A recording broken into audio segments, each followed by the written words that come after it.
In today's video, I'm going to teach you how to build a Gantt chart system in Notion 5 minutes. A Gantt chart is a visual timeline of your project showing when tasks start, when they end, and how they relate to one another. By the end, you'll have a clean, flexible system inside Notion that you can reuse for any project. First, log into Notion on desktop or in the browser so you have the full workspace view.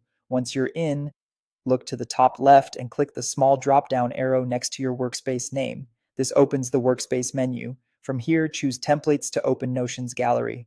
In the template gallery, use the search bar and type Gantt chart. You'll see several options, all built around Notion's timeline database view.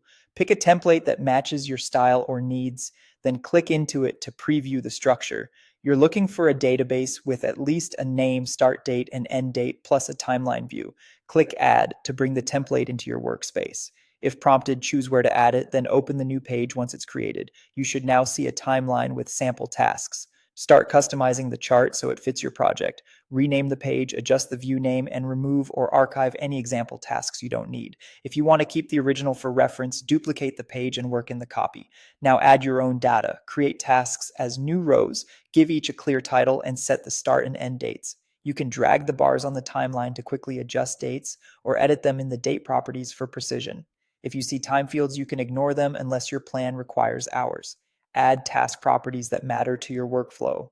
Common ones include status as a select field, assignee as a people field, priority as a select, and tags for categorization. You can also add effort estimates or a checkbox for blocked. Keep it simple to start. You can expand later. Next, add dependencies. If the template includes a dependencies or depends on property, open a task and link it to the tasks it relies on. If it doesn't, create a relation property that links to the same database and name it depends on. In the timeline view options, enable dependency lines so you can see how tasks connect. Finally, customize and visualize. Adjust the timeline zoom to days, weeks, or months. Group by status or assignee, filter to show active or upcoming tasks, sort by start date, and assign colors by status to make the chart easier to read. That's it. You now have a working Gantt chart system in Notion that's ready to plan, track, and communicate your project timeline.